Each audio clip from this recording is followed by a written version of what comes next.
स्थानिक स्वराज्य संस्था अगदी काही दिवसावर येऊन ठेपलेल्या आहेत आणि या ठिकाणी बीड जिल्ह्यामध्ये या स्थानिक स्वराज्य संस्थेचे म्हणजेच नगरपालिका, पंचायत समिती आणि जिल्हा परिषद यांचे आरक्षण सोडत देखील झालेले आहे। आता तहसील कार्यालय परळी वैजनाथ या ठिकाणी पंचायत समितीचे देखील आरक्षण सोडत झालेले आहे।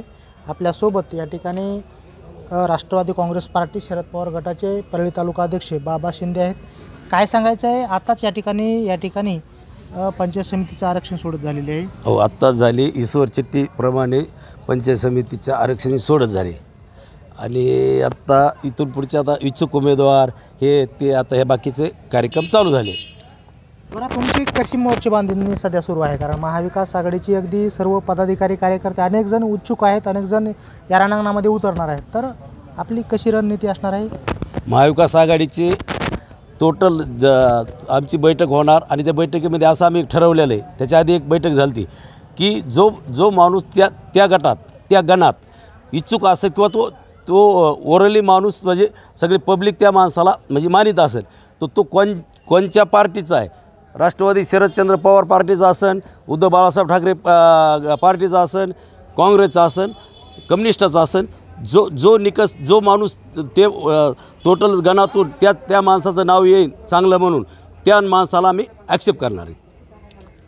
बरं, याच्यामध्ये जे आरक्षण सुटलेलं आहे, कारण कुठं या ठिकाणी अनुसूचित जातीसाठी असेल, जमातीसाठी असेल, ओबीसीसाठी असेल किंवा सर्वसाधारण ओपनसाठी असेल, तर या जागेचं विवरण तुमची जी बैठक आहे ती त्याचं स्वरूप कसं असणार आहे किंवा बैठक कधी होणार आहे, काय याबाबत काय सांगा? लवकरात लवकर आम्ही महाविकास आघाडीची बैठक आता घेतो 1-2 दिवसात आणि त्याच्यामध्ये आम्ही प्रत्येक पक्षाचे इच्छुक उमेदवार प्रत्येक जणाला काढणार आहेत आणि प्रत्येक इच्छुक उमेदवार आले त्या निकषवर आम्ही जो योग्य वाटन सगळ्याला आमची एक कोर कमिटी करणार आहे। त्या कोर कमिटीमध्ये सगळ्यांनी आम्ही हे करून बसून पूर्ण की जो योग्य उमेदवार आहे सगळ्याचं एकमत करून आम्ही त्या उमेदवाराला उमेदवारी देणार आहे।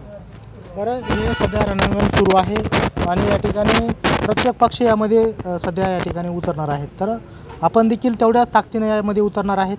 तर एकूणच या ठिकाणी कशा पद्धतीने या निवडणुकीला आपण सामोरे जाणार आणि एकूणच मोर्चे बांधणे असेल, त्याचबरोबर जे या ठिकाणी सध्या जे चाललेलं वातावरण आहे, या वेगवेगळ्या जातीमध्ये जी भांडणतंटी सध्या सुरू आहेत, त्यावर याला कसे या ठिकाणी आपण सामोरे जाऊ? आम्ही जिल्हा परिषद, पंचायत समिती, शेतकरी ही केंद्रबिंदू ठेवणार आहेत। शेतकऱ्याच्या विरोधी जे सरकारमधले जे पक्ष आहेत यावेळेस शेतकरी त्याला म्हणजे आसमान घाट दाखवणार आहेत आणि शेतकऱ्याच्या बाजूने।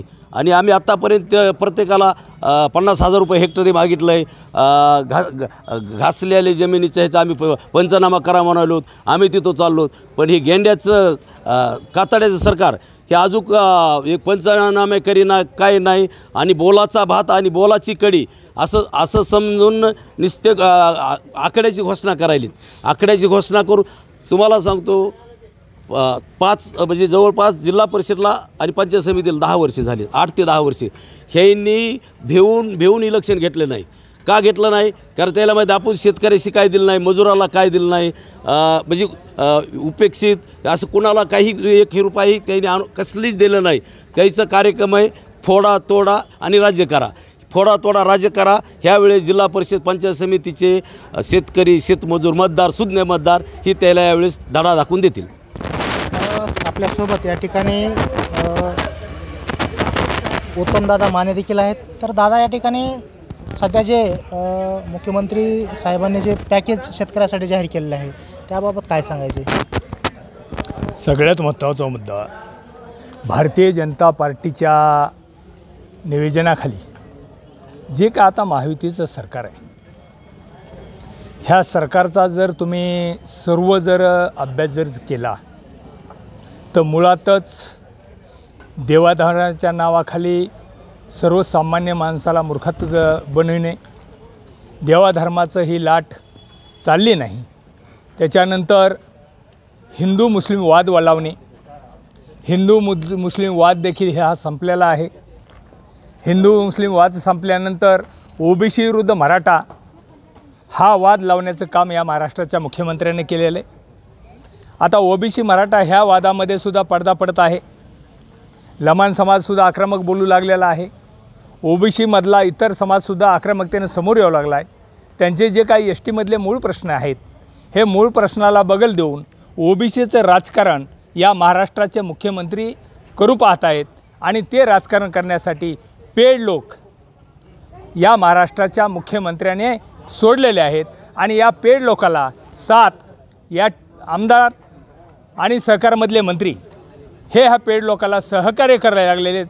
म्हणून जातीवादाचा उद्रेक रूप धारण करण्यासाठी यांनी जी रणनीती आखली होती त्याच्यात देखील हे सरकार फेल गेलेलं आहे. या ज्या स्थानिक स्वराज्य संस्था निवडणूक आहेत या लढवण्यासाठी आपली काय रणनीती असणार आहे? महाविकास आघाडीची जी रणनीती आहे, महाविकास आघाडी जिल्हा परिषद पंचायत समितीच्या मुद्द्यावर निवेदनबद्ध गेल्या 10 वर्षामध्ये या सरकारनं जनतेसाठी काय केलं आहे, विशेषतः परळीचं जर उदाहरण घ्यायचं म्हणलं तर एका कामावर 5-5, 7-7 वेळेस बिलं उचललेत आणि पूर्ण भ्रष्टाचार केला आहे. सत्तेतून पैसा कमविणे आणि पैशातून सत्ता आणणे हे तर आपल्या बीड जिल्ह्यामध्ये सगळ्यात वृद्ध जर कोणाचं असेल ते ह्या परळीच्या नेत्यांचं आहे. त्याच्यामुळं ह्या गोष्टीला आम्ही प्रकर्षाने विरोध करतो. आज प्रत्येक रस्त्यात जा, हा एकही रस्ता धड नाही आहे. तुम्ही शेतीमध्ये जा, एवढं शेतीचं अतोनात नुकसान झालं आहे. परंतु महाराष्ट्र सरकार, महाराष्ट्राचे मुख्यमंत्री आणि दोन्हीही उपमुख्यमंत्री जनतेची दिशाभूल करू लागलेले आहेत आणि एवढी दिशाभूल करू लागलेले आहेत की आज जमिनी खरडून गेल्या आहेत. येणाऱ्या 5-10 वर्षामध्ये सुद्धा त्याच्यात कवडीचंही उत्पन्न निघणार नाही.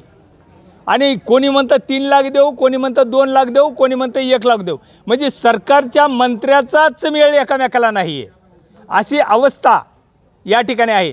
कापूस, सोयाबीन, इतर पिकं सगळे भुईसपाट झाले. त्याच्यातून शेतकऱ्याचा पेरणीचा खर्चसुद्धा निघू शकणार नाही आणि शेतकऱ्यांची तुटपुंजी मदत जी जाहीर केली ह्याच्यात शेतकऱ्याचं काहीही भलं होणार नाही.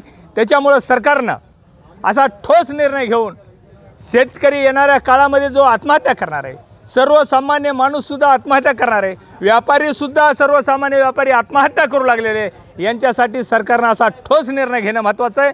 पण सरकार आजही जातीवादामध्ये घुरपटलेलं आहे, जातीमध्ये तेढ निर्माण करण्यामध्ये घुरपटलेलं आहे.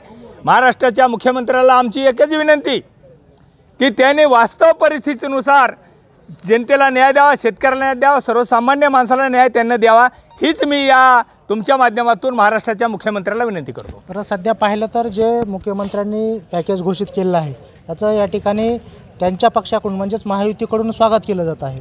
तर विरोधामध्ये ते विरोधक या ठिकाणी तुम्ही विरोध करताय की पॅकेज कमी आहे किंवा या ठिकाणी तोंडाला पाणी पुसले असं म्हणतायत. तर काय नेमकं, कारण ते म्हणतात आम्ही भरपूर देत आहेत आणि आपण म्हणतात की या ठिकाणी शेतकऱ्याच्या तोंडालाही पाणी पुसण्याची. आमचं जे काय महाविकास आघाडीचं म्हणणं आहे, शेतकऱ्याच्या तोंडाला पानं पुसले हे जे काय महाराष्ट्रामध्ये सगळीकडे चालू आहे हे वास्तव परिस्थिती आहे. उदाहरण देतो, 2000चा पीक विमा 2020चा बीड जिल्ह्यामध्ये विमा कंपनीनं जाहीर केला. माझा महाराष्ट्राच्या मुख्यमंत्र्याला आणि बीड जिल्ह्यातल्या त्या आघाडीच्या नेत्यांना एक सवाल आहे की 2020चा पीक विमा कुठं गेला ह्याचा अगोदर तुम्ही स्पष्टीकरण करावं. त्याच्यामुळं शेतकऱ्याचं तोंडाला पानं पुसलं हेच म्हणावं लागेल ना. 2020पासून 2018चा सुद्धा पीक विमा मिळाला नाही. जाहीर करायचं आणि त्या विमा कंपनीशी सेटलमेंट करायचं, पैसे हाणायचे आणि शेतकऱ्याला मात्र जशाचं उघडं ठेवायचं, शेतकऱ्याचे लेकरं बाळं सगळे उघडे ठेवायचं. हे जे काय षडयंत्र आहे हे षडयंत्र हाणून पाडण्यासाठी महाविकास आघाडी पूर्णपणे ताकदीनिशी काम करेल. आणखी काही आपल्यासोबत या ठिकाणी काय सांगायचं या ठिकाणी? आत्ताच पंचायत समितीचं आरक्षण सोडत झालेलं आहे. कशी आपली तयारी आहे, कशी या निवडणुकीला सामोरं जाणार आहे? महाविकास आघाडीतर्फे सर्व जे मोठे वरच्या लेवलचे जे नेते आहेत ते जे मार्गदर्शन आम्हाला सूचना देतील त्या पद्धतीनं आम्ही जीवाचं रान करून या ठिकाणी या महायुतीच्या सरकारच्या विरोधात लढणार आहोत. या ठिकाणी हे निष्क्रिय सरकार आहे, निकामी सरकार आहे. या ठिकाणच्या महाराष्ट्रातल्या सर्वसामान्य शेतकऱ्याच्या, शेतमजुराच्या, कष्टकऱ्यांच्या, सर्वसामान्य व्यापाऱ्यांच्या फास घेण्यासारखी अवस्था निर्माण केलेली आहे सरकारनं. त्यामुळं त्यांना या स्थानिक स्वराज्य संस्थेमध्ये नक्कीच इथले सुज्ञ मतदार बांधव त्यांना त्यांची जागा दाखवल्याशिवाय राहणार नाही. कॅमेरामन दत्तासह मी श्रीमंत Khandekar, news Maharashtra one channel.